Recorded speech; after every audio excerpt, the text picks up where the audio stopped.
from Dallas. At SCG Live, hashtag SCGDFW for your tweets all weekend long. We've changed the hashtag. It was SCGDAL. Now it's DFW since we are in Dallas, Fort Worth. Forgus and Jessup are both on 6 cards. They'll be given the green light, and we will be underway here in just a moment. Don't forget, Danny Jessup, this tournament, very important for him, and last time he was in Dallas, made the semifinals. Yeah, so the double mulligan is something that could favor the Reanimator deck. They have a lot of cards like Satyr Wayfinder and Courser of Crewfix that can undo the damage of a mulligan. Basically, the longer both players spin their wheels for, the better this is going to get for Jim. Jim will play a Satyr Wayfinder. We'll take a look at the top couple of cards here. An Opulent Palace, Land Over Waste, a Whip of Erebos, and a Sylvan Caryatid. He's got a little bit of a choice here between the land he wants to take. Yeah, it really depends on what his mana looks like. He's going to opt for the untapped land is strong enough that he'll go ahead and lose the Opulent Palace. Yeah, Land Over Waste will be added to his grip. Jessup with the second land. It's a copy of Temple of Malady. And Jim will take a draw. Well, you know he's got a land to play, that's for sure. Here's an attack for 1. There's a Land Over Waste. Perhaps it's time for a Courser. It's just a Death Mist Raptor. And pass that turn back over to Jessup. Jessup off to a slow start here as he draws a Thoughtseize. Yeah, so that's one of the dangers here is that, you know, you see the Sultai Reanimator deck, I always find it really fascinating to watch it play because it makes creature plays every turn. It's not particularly aggressive, but it's just valuing every turn. So there's just pressure on Danny to make an aggressive line because if they get into this value game, you're not going to outvalue the Reanimator deck. It's a Windswept Heath, searched up a Plains. Jessup down to 18. He'll play Anafenza the Foremost and pass the turn back. We'll go back Forgus' way. Yeah, Anafenza, a very important card in this matchup, not just because it's a really good aggressive card, it's a 4/4 for 3, but it's one of the few matchups where its passive ability is very powerful. Yeah, the fact that it removes cards from the graveyard, if they go to the graveyard from anywhere, they're exiled. Yeah, like that's Death Mist second Raptor. one. Yeah, that part's super, super important. It's a Whip of Erebos deck, and some creatures may be going to the exile zone in just a moment here, like that Courser and that Satyr Wayfinder. Those are gone for good. Now, Forgus does have a Temple of Malady and a Forest to choose from. Yeah, so we'll turn Satyr Wayfinder into a fair card. Now all this is this one that usually gets you a land. It's not preparing the graveyard. Let's see what the follow-up's going to be. It's going to be a murderous cut to get Anafenza out of here. So that problem is cleared up. Here's an attack. It'll be an attack for 4. Right, and even if you look at that line, you know, Jim needed to hit 2 non-creature cards, otherwise he wouldn't have been able to cast Murderous Cut that turn. The Temple. Top card goes to the bottom, pass the turn back over to Jessup. Obzon Charm the draw. Yeah, one thing that, at least from the when you get to the more controlling Obzon strategies, Obzon Charm gets a lot of pressure on it these matchups because you really want to hit Death Mist Raptors with Obzon Charms. From the Obzon aggro side, it can be a little more particular. I think Danny's still going to want to make sure that play happens, mostly because this is a very Obzon Control-esque hand that Danny has. While normally he'd like to curve out with creatures and beat down, that's not really what's going to happen this game. As you see, I think he's going to go on a line of make a Fleece Mane Lion, then exile away Death Mist Raptor, and just try to maybe draw a couple cards to the Obzon Charms, play a Siege Rhino, and play this value game. It is certainly nice to be able to shift roles when you're playing this Obzon aggro deck. Yes, it can be in a very aggressive deck at times because the creatures are large and efficient, but in this particular game with how his hand is kind of lined up, he's definitely the control deck at this point. Yeah, his hand is 3, actually I believe it's a Siege Rhino and 3 Obzon Charms.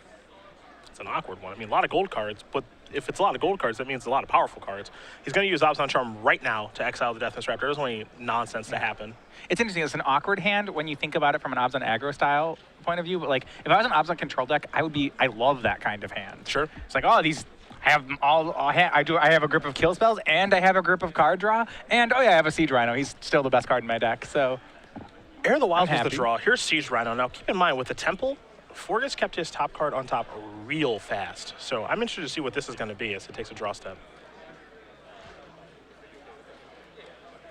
Well, he didn't. So he drew Heir of the Wilds, but didn't cast it that last turn? No, so Danny drew Heir of the Wilds. Oh, there we go. Jim kept his Jim scried and kept this card on top really, really quickly. It was a copy of Death Mist Raptor, but it was just the way that he scried. He kept it on top very quick. I wasn't sure if it was a card like Sidisi or what have you. It just ended up being a Death Mist Raptor, which for Danny is not the end of the world, actually.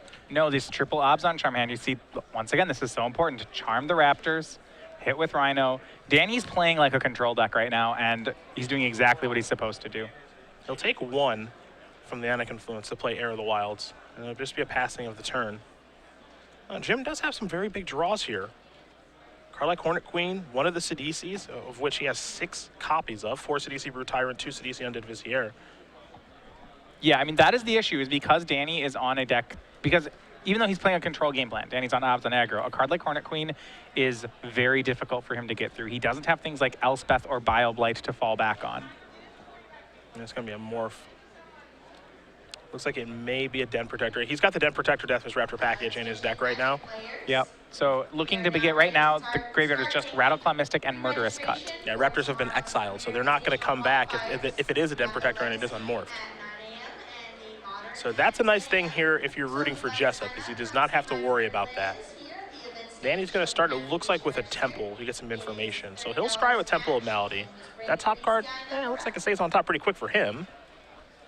Well, what Danny has to decide is how he wants to use this last Obzon Charm as a resource. There's a couple lines. If Jim flips up a Den Protector, he can be aggressive and Obzon Charm to remove the Den Protector.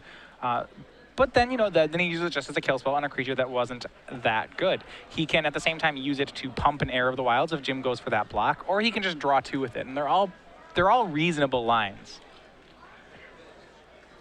There's the attack. Ferocious Trigger, make Heir of the Wilds into a 3/3 since Siege Rhino was out there. Here's a block. Will we have an unmorph?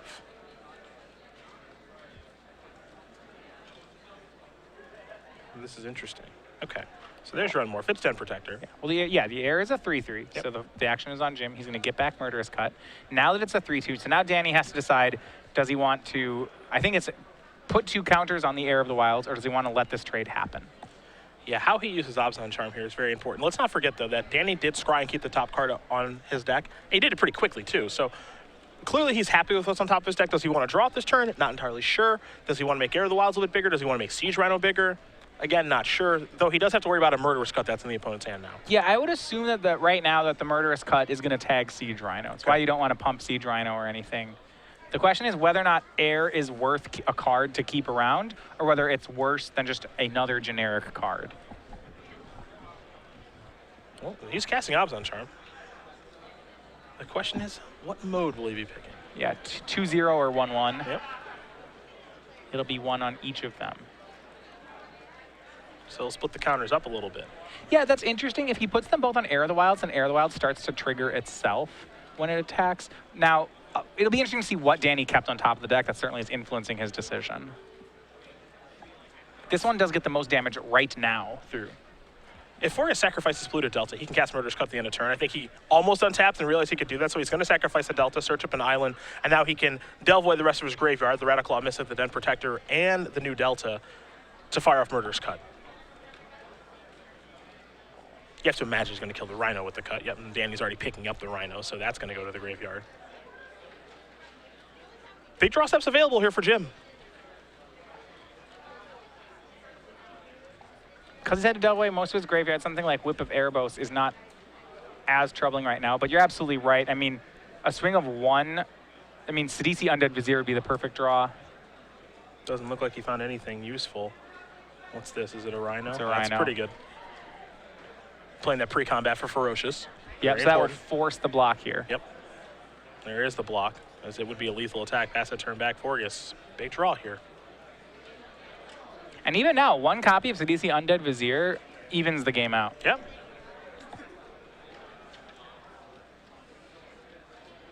Two mana. Thoughtseize, target himself. Yep, there's a Thoughtseize. That's going to do it. Danny Jessup's going to win game number 1 here over Jim Forgus. I was on aggro, up a game over Salter Animator. Back-to-back Thoughtseizes. Not the right time to draw those. No. That was actually, the pacing of that game is a spot where I think Jim would be the favorite. When you force the Obzon aggro deck into a control role, the aggro player runs the risk of being beaten by your late game cards, whether it's a Whip of Erebos or a Hornet Queen or Sidisi Undead Vizier. Those things can run away with the game. That said, Jim still has to draw one of them because until he gets that engine going, they're still playing Fair Magic, and playing Fair Magic against Obzon is always difficult. It certainly is. Wasn't able to get the job done there, but he'll go to the sideboard, and we will take a look at his sideboard, which you... Actually, I have that in front of me, so I'm sorry. I'll apologize. 2 Drought and Sorrow, 2 Duress, 2 Ashiok, 2 Crux of Fate, a Disdainful Stroke, a Reclamation Sage, a Bile-Blight, a Dragonlord Slumgar, a Dig Through Time, a Foul Tongue Invocation, and a copy of Sagu Mauler. Interesting. Yeah. Not going to see that one coming, I have a feeling, if it does show up. I actually kind of like Sagumo in this matchup. I like the Foul Tongue Invocation. All the creatures are worth killing. Dragon Lord Slumguard, pretty good in this matchup too. Dig Through Time if things can go late enough. Crux of Fate too. I think there's some really nice options available here for Forgus. Well, we see both players polarize their game plans. Jim wanted to be the control in this matchup, and Danny wants to be the aggro. And you generally see both players board that way. So Jim becoming more of a control deck. Yeah, Crux of Fate's great. Ashiok seems pretty reasonable. Dragon Lord Silumgar, Dig Through Time, Foul Tongue Invocation, these are all pretty good spots. On Jessup's side of the board, he wants to still try to become a little more aggressive. So maybe he boards in a card like Wingmate Rock, the last one, just to get in the air more. He doesn't have too much for the matchup, is the big issue here. If you look at the things that are in the sideboard, Hornet's Nest, Drown in Sorrow, don't really work. Self-Inflicted Wound has the problem that you're going to get too many mediocre cards like Satyr Wayfinder with it. He has 2 copies of Tassiger. They're reasonable here, but Danny's playing with his game 1 deck almost entirely. Yeah, and I think that the additional copy of Winged Rock is pretty smart. This deck, much like most of these Will Variables decks, they're just weak in the sky. Yep. And a lot of the decks, honestly, in this particular standard format are pretty weak in the sky, and that's why Wingmate Rock is so good in this particular format. So wouldn't be surprised to see Jessup board up to the 4th one here. Yeah, I think I could say like all the Corsair Kruvik decks are weak in the sky. Yeah. Not a lot of them going towards card like Arbor Colossus at this point. The Dragon decks are pretty good in the sky for obvious reasons, but you just don't see a lot of those right now. Season 3 schedule is where we're going right now. We will discuss what's coming up in the Open Series. Season 2 is almost over. Season 3 is going to kick off with Grand Prix Charlotte, but we got a lot of great stuff after that. Yeah, so we're starting with Grand Prix Charlotte. We told you about that one. Then we're going to go ahead and go through the Midwest. So we have a Standard Open in Indianapolis the following week. Then we keep on Standard through Baltimore and Chicago. After that, we'll go to Richmond for a Standard Open. We'll do a little Legacy action in D.C. There will be a sweet Grand Prix that takes place in London, August 14th through the 16th. More information coming for that once Grand Prix Charlotte is over. We can only do so much with our Grand Prix that we try to blow out of the water. Then we'll have a Modern Open Series in Charlotte, and we'll finish up with the Season 3 Invitational in New Jersey. Standard and Legacy action. Me, you, and Patrick will take care of that along with the Standard Open Series event at the back end of August. And just for those of you playing trips, that was the format for Grand Prix Charlotte, or for SCG Open in Charlotte, and the one in DC did change format. Yes, they did. So that's certainly something to keep your eyes on. StarCDGames.com for more information about that schedule. We expect to see most of you during Season 3 at some point. Because school's out, it's the summer. You have no excuse, you should be playing Magic. I'm looking forward to Chicago, I think, the most of those shows. I'm definitely looking forward to having a SCG Open in Chicago. We haven't been there for a while. I will be playing in the event if I'm not commentating. I don't believe I'm commentating. Patrick and I are commentating it. Yeah. I expect to see you doing battle with Siege Rhino. Ugh. I hope not. I hope there's something. It's the control deck of the format. I get that it's not blue. I know. I can't imagine me saying you casting Siege Rhino. I hate it too. I'm not a fan. I'm much more comfortable saying Matthias is going to dissolve a Siege Rhino than getting his Siege Rhino dissolved. It's better to say you're just not dissolving a Siege Rhino. That's better. He just lets it resolve because he doesn't care. Matthias is going to go down to 23 now. Right. That's the story I want to tell. He's going to hold his dissolve in case his opponent does something relevant. I guess that's the dream scenario for you. That's fine. The only thing better than dissolving a spell is not dissolving a spell. Yeah, that's way better. He has 2 dissolves. He's just not using any of them. What's he doing? Why isn't he casting it? Just waiting until his opponent does something that matters. Yeah, this is why I never play blue decks. It's just not me. The trick to playing blue decks is to find a really comfy chair. Fair enough. Jim will be on the play here for game number 2. I don't want to leave. I'm comfortable. Yeah, this is great. This is great. I'm never leaving ever. See if he can find an opening hand that he is happy with. Just up taking a look at his hand. Looks like both players are happy. And game number 2 underway. And Jim will start with a swamp and a passing of the turn. Jessup will take a draw. He's got a Sandsep Citadel, and he'll play that and pass the turn back over to Forgus. Turn 2, let's see if there's a Satyr Wayfinder. Maybe a carry at it. Just a passing of the turn after that Llanowar Waste. Yeah, what really stood out to me that first game is Jim has a lot of different ways that his engine can work for his deck. You see CDC Undead Vizier, either CDC really, Whip of Erebos. These are great things that his deck can do. Also Death Mist Raptor. So he kept his first game one. His card advantage plan was recurring Death Mist Raptors. And because Danny's hand was long on Obzon Charms, he was able to turn Jim's deck into a 1-for-1 deck and play a fair game. And then Danny was able to pull ahead. Course of Crewfix. Jim had to take 2 to cast, I think, so those Llanowar Wastes. Temple of Malady on top of the deck. He's on Jessup's turn. He took 1 to play his Rashasha Death Dealer. This is a Thoughtseize. Jessup's going to go down to 17. We'll see what Forgus is working with. He's got a Den Protector and a Death Mist Raptor, Sidisi Undead Vizier, and 2 copies of Erebos. Well, normally I'd say Danny would take a whip, but with 2 of them, that doesn't work very well. This hand is very good against Thoughtseize. Yeah, it is.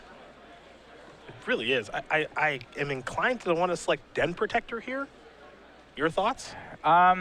Yeah, Den Protector is pretty reasonable to take. If you think the game's going to go very long, you can take the Sidisi, but Sidisi is not a huge threat because Jim doesn't have something great to sacrifice to it yet. I mean, you definitely don't want to take a whip, and you definitely don't want to take Death Mist Raptor. Yeah. So you're almost pigeonholed into one of those 2 cards. It's a tough decision, I think, here for Danny. I suppose he could take a whip if he has a card like Jaroka's Command in hand. Well, okay, so if he had a card like Wingmate Rock, he would normally be able to not care about Sidisi. However, Whip of Erebos changes that equation. He took the Den Protector. He'll play a Plains. Oh, Plains Rakshasa Death Dealer combo. Yeah. Looks like there's no attacks this turn. There's Jaroka's Command. Well, there are attacks. Take it back. Get that thing out of here, put a counter on, get in the red zone. Forgus going to draw that Temple of Malady. Death Mist Raptor time, probably. Have to take 2 to cast it. Yeah, there that is. There's the Temple. A little scry action here for Jim. Top card, staying on top, maybe. Well, Jim's got a great situation. He's got a Whip of Erebos in hand. Got 2 Whip of Erebos in hand. That one less good. And actually, what I like is that Janny adapted his gameplay there. So because there were 2 Whip of Ereboses, he uses Jaroka's Command aggressively because he doesn't actually care about removing the whip anymore. Sure. Here's the attack with Regeneration mana available. Actually kind of slides the 2 lands together. Make it very clear that if you do block, I'm more than happy to regenerate. What I like about the game plan Danny has set up is that he can Obs Charm the Death Mist Raptor, and then suddenly the cards like Whip of Erebos and Sidisi, the cards that he left in Jim's hand, aren't that effective. And they're pretty poor then. Sidisi has nothing to exploit. Like both Sidisi and Whip require creatures in play to be good, and Danny is doing a great job of just keeping Jim off creatures. It looks like the follow-up is going to be another Death Dealer, and it is. Temple of Silence after this. Maybe. Yes. Top card. That's going to stay on top past the turn back. Jim Forgus will draw.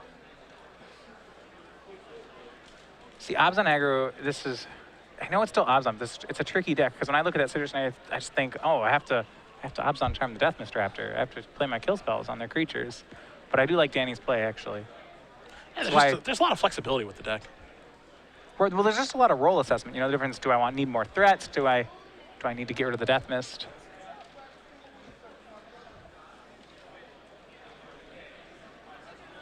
See what Forgus wants to do now. We know he has 2 whips. That much is obvious. Danny knows that too, thanks to the Thoughtseize. He's going to start by attacking. And not playing whip pre-combat either. Hey, I'm assuming that means he has something else. Yep. Should be a Satyr. Yeah, there we go. Something else. Take a look at these top couple of cards here. A Swamp, a Polluted Delta, a Temple of Malady, and a Disdainful Stroke. So Whip Sidisi is still his hand, so I imagine we're going to see a Temple get taken. Unless he really needs a blue source, but I don't believe he does. There's a Temple. It's going to enter the battlefield. Take a look at that top card. It's going to become the bottom card very quickly. Did not like what he saw. And pass the turn back over to Jessup. Jessup going to untap. He'll be drawing here in just a moment. Picks up a copy of Tassiger. Yeah, his hand not all that great though. A lot of lands over there. Though lands aren't terrible when you have Death Dealers in play. Jim going to go ahead and chump with the Satyr. I was curious to see whether he would do that or try to save it for the Sidisi. Danny working with perfect information here. He knows all 3 of the cards in Jim's hand. Let's see how aggressive he wants to get maybe with this other Death Dealer. Yeah, well, if he's planning to Obs Charm the Raptor, he is going to have 2 mana left over if he just wants to pump.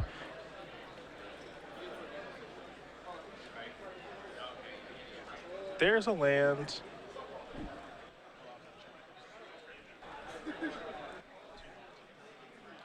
And there's Tassiger. So going to delve away the Thoughtseize. Leave Dromoka's command as a possible hit.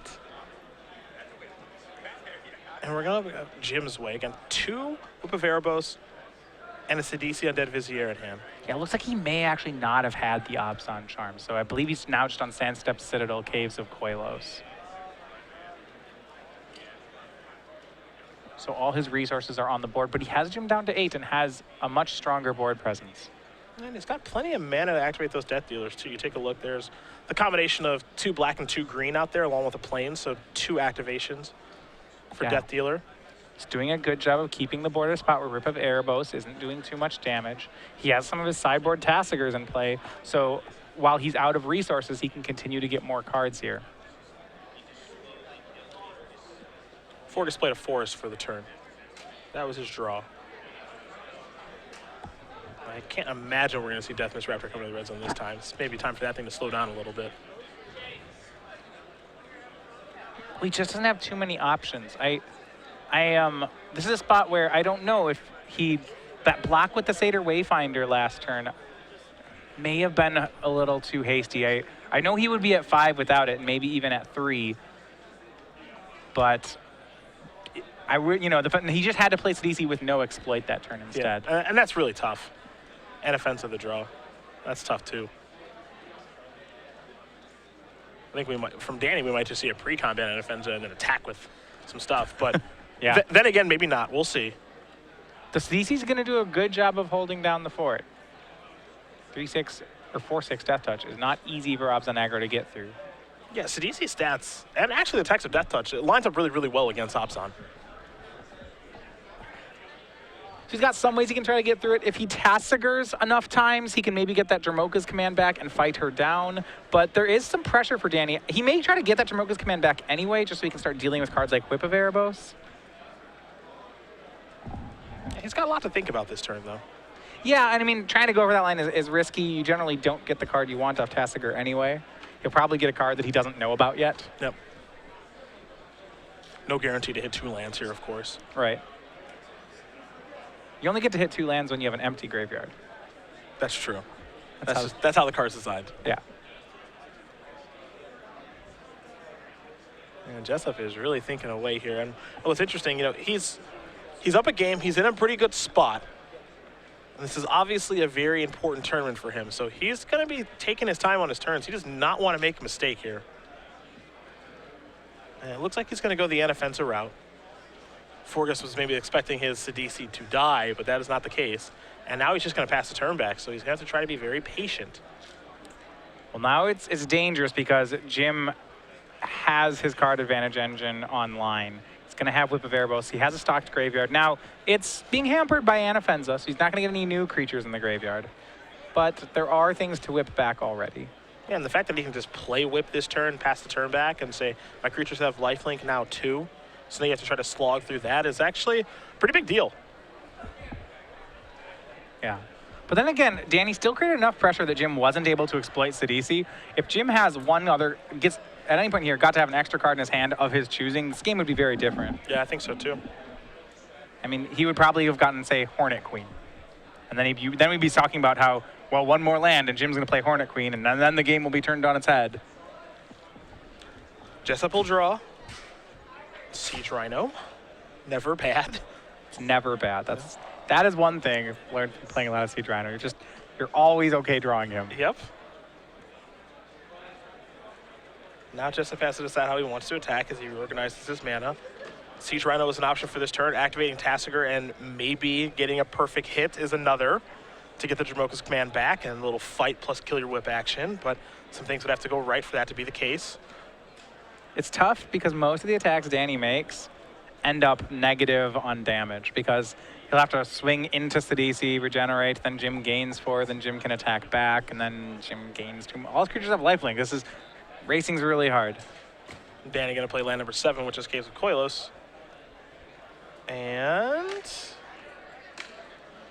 Death Dealer. I like this attack. This is really well thought out on Danny's side. It's a 3/3 Death Dealer, so Jim has to block or Danny can triple pump it and make it lethal. Because it's just one attacker, he's just going to get to eat a creature with it. Okay.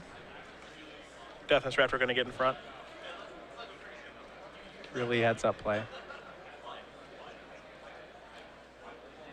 Wants to make sure he can tap his mana in such a fashion that he doesn't have to take any damage. So there's your regenerate, which means this will take care of the Deathmiss Raptor. Uh-oh, Forgus reaching maybe? Yeah, maybe he has something here. All right, no dice, just going to gain 3 life. But Deathmiss Raptor is gone for good, so that's going to have to be exiled since Anafenza is in play, which Danny points out very quickly. Yeah, that was part of the game plan. Yep. And now he can follow up with the Siege Rhino. If he wants to, which I imagine he would. I just keep thinking this game would be different if Jim could have something like Hornet Queen. Yeah, if he just got to tutor. Yeah, if he got the tutor, it'd be great. But as it is, I think Danny's leveraging the Anafenza and the fact that he has more board presence really well. Like that attack there, the fact that Danny's able to convert that just into straight value on his side, you know. He just got a creature for nothing. Just really well basically played. just a removal spell. Yeah. But he doesn't, at the cost of nothing. Right, and that second part is what's important about the play. Forgus draws his card for the turn. We know he has another whip in hand. The rest of the contents, it's unsure at this point. He has a 3-card hand. Looks like maybe a Courser of Crewfix hanging out over there too. He's in some real trouble right now though. Yeah, it's not bad here, but Danny just continues to put pressure on the board. I think that's so tough when you're playing against Abzan aggro too, is these creatures are good early and they're good late. Death Dealer, Fleece Main Line, great on turn 2, great on turn 6. As Death Dealer is certainly showing right now. Yeah, they don't get outclassed very easily. Ooh, that card was a Den Protector. Don't know if Danny saw that. I caught it. Top cards of Thoughtseize. Yeah, you can tell Jim not thrilled about that one. You know, much like game 1, where he drew back-to-back Thoughtseizes at the wrong time. That's going to be a morph now. That'll be the Den Protector. Last card in hands with a Veribos. Jessup knows that. Jessup can probably deduce what this morph is, too. Yeah, there's not much it could be outside of Den Protector. Now, there is that Sagu Mauler in the main deck. There's Sagu Mauler in the board. There's one Rattleclaw Mystic in the main. Yep. But I think in this situation for Danny, your assumption is, okay, that's probably Den Protector. And at this point, Den Protector is not even very good because of Anafenza being in play and just not really much to return in the graveyard either. That's the weird thing about Deathmiss Raptor. You just don't see him get morphed very often. Not too much.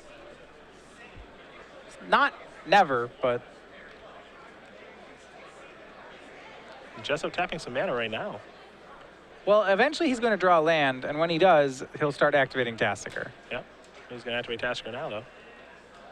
1 is a land. 2 is a land. Ding-a-ding-ding. That was breaking the rules. That's only supposed to happen when you have no graveyard.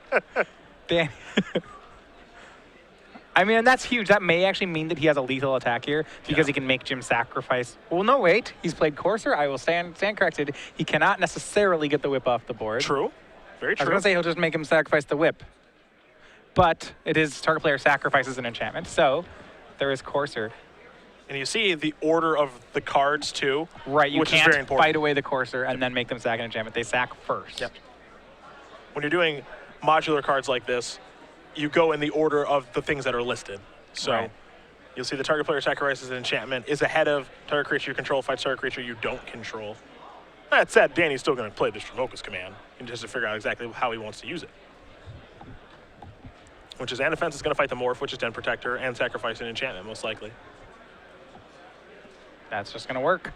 Both of Jim's plays for the turn, getting killed by the 1 card. Yep.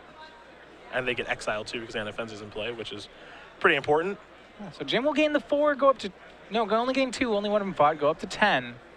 Now the question is, Danny has to do some counting. He has 12, 14, 17 power worth of creatures in play. If he swings, the biggest one gets blocked, so 13 gets through, plus a 1/1 counter, so... Well, not necessarily, yeah. So 14 gets through, Jim gains 4 off Sidisi. This should be exactly lethal. Yeah, I think if you put the counter on the smaller shots at Death Dealer... If you put it on anything that's not Siege Rhino or Tasker, if you don't, you can't put it on Siege Rhino or Tasker. If you put it on either Death Dealer, you're good. Yeah. Because basically, you want to make an attack so basically that Sidisi blocks 4 damage. A 4 power creature, correct. Yes. You can't give her a situation where Sidisi can block 5. But you see here, you 3 4s, 2 3s, that's 18. Jim will take 14, gain 4, go exactly to 0 on the attack. Danny Jessup going to win this match here over Jim Forgus. 2-0. Obs on aggro will take care of Sultai Reanimator. Comes in with 2 buys, lost round 3, bouncing back now up to 3-1. Super important tournament for him, as he knows he took the trip out here from the New York area. Good to actually get a win on the board now for Danny. You see Jim here showing some of his sideboard cards. Possibly he was supposed to, if he could have CDC'd for Crux of Fate that game, maybe life would have been different. And I think life is very different because it's tough to even say if Danny even sees Crux of Fate coming. Yeah, I think Crux of Fate, Hornet Queen, there's a lot of good stuff he could have gotten there. Well, congratulations, Danny Jessup. We're going to come back to the booth here. I think we got another match coming for you guys here in just a moment.